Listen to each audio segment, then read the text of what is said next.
Everybody, Max here, and welcome back. Happy New Year. This is going to be another figure in my holiday action figure haul for Christmas 2024. This is one of the figures I picked up off of Walmart when they had him on sale. I'd had my eye on him for a while, decided to play the long game, and I'm glad I did because I got him for about $7 on Amazon. I'm sorry, Walmart.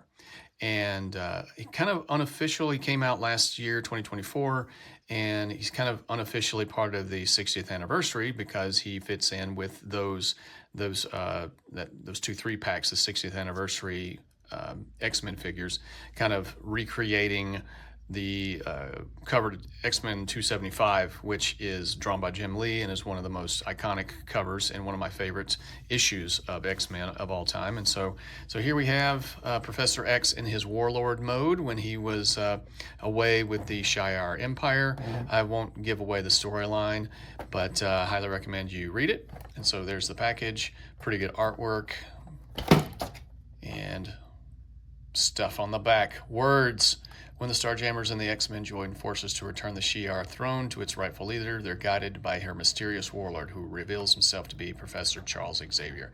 I actually quite liked this particular version of Charles Xavier.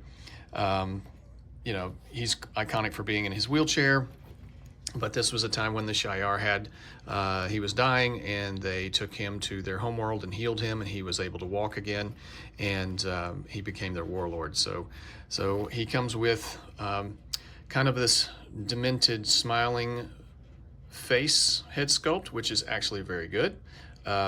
If you read the story, you know why he is has this maniacal look to him. I won't give it away, but highly recommend you read it. Again, can't plug that enough, but pretty cool.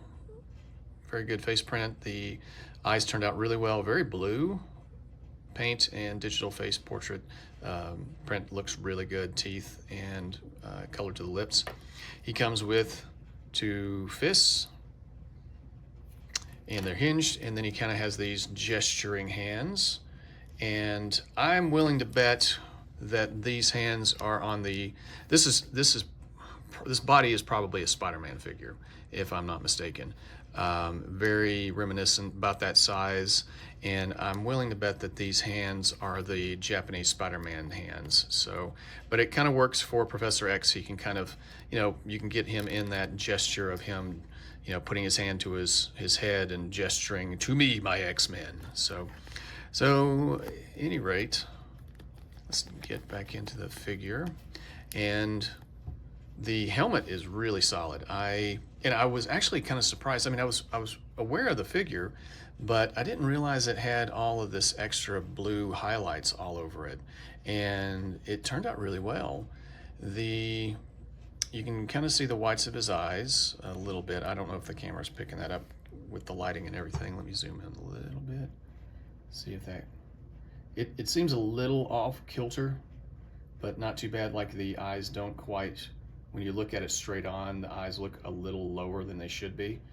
But other than that, that's only one little quibble that I have. But yeah, it recreates the look of the helmet from the comic. It's smooth, but it has this blue paint highlights. And no, it doesn't come off. I mean, the head, it's one piece. It doesn't come off of the head. So, but it does pop off. If you pop the head off, this cape piece in the shoulder and this shoulder around the neck, that all slides off and just kind of reveals a just basic black body. So nothing too crazy. Painted flesh tone neck with some blue paint on it. So this is a pretty good body. Pretty good range of motion on the butterfly joint. Like I said, I think this has been used for Spider-Man. Is this the Sunfire body? I don't have that. I'm kind of, that was before my time as a collector. So, but if you're watching and you recognize this, let me know. But easy to get off, not so easy to get back on. But Zooming out just a little bit. And go into the articulation. And come on, focus for me. There we go. Ah, that's what we needed. Okay, so with the cape and everything, you're going to get some limited range of motion in the shoulders and the butterfly joints because these come down so far. It can go all the way around if you have the cape off, but if you don't, it's going to do that. I mean, you can get a pretty good T-pose despite his armor, but that's about it. So pretty good bicep swivel. Just plain black plastic pinless joints, double jointed, and good rotation at the wrists, hinged, all that wonderful stuff that we've come to expect from our 6-inch action figures.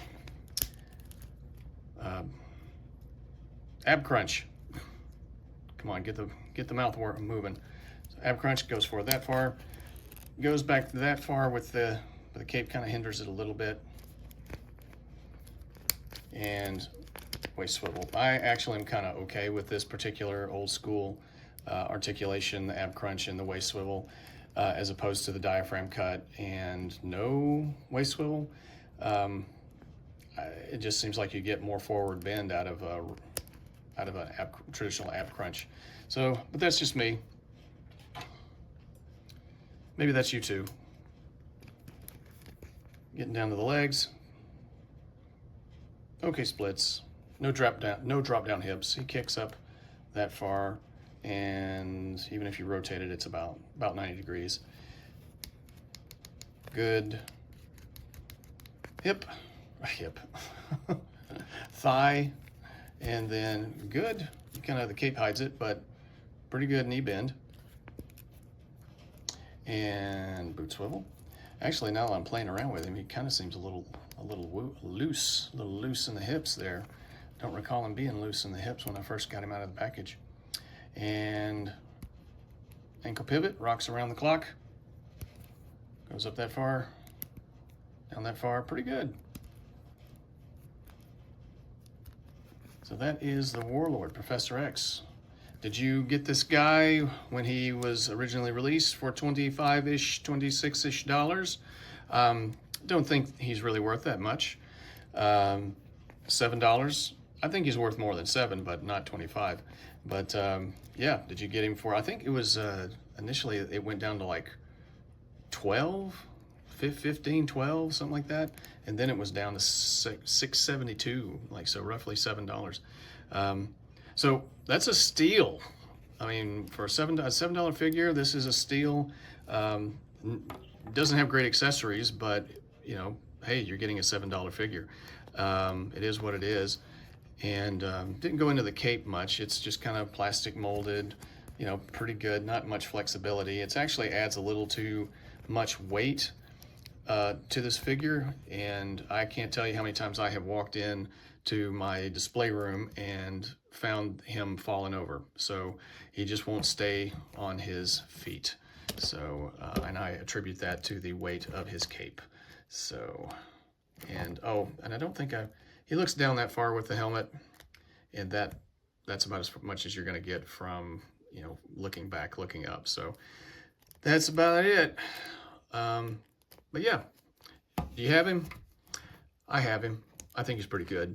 And I wanted to finish up a X-Men team and decided to go with the 60th anniversary figures. I've had the Wolverine for a while, and I'll be doing some reviews. I might do a review on that Wolverine, even though I've had him for a while. But I did pick up the 60th anniversary figures when they were on sale on Big Bad Toy Store, so be on the lookout for some videos of my reviews of those guys as I put together my X-Men team. So to me, my X-Men. I will see you guys later. Oh, warp factor. I'm going to give this guy, I'm going to give him an 8. I think he's a warp factor of 8. He doesn't have good accessories, but that's okay. The price, I'm going to give him a higher rating because the price was so good, because you don't get a lot, but you're not spending a lot for it. And on the whole, the sculpt in the head in the armor and everything. It recreates the look. There's nothing, no texture or anything here. It's just blue paint. So I might be a little more generous. I might be being generous. Forgive me. Me talk good someday, but I might be overrating him higher than he deserves. But I'm gonna say an 8. Maybe I'm just in a good mood. So a warp factor of 8. Let me know what you think in the comments section. Do you have him? Do you think I'm being too generous? What would you rate him? And have you read the issue? If not, recommend it. Go out and get it. X-Men 275. All right, guys, take care. I'll talk at you next time.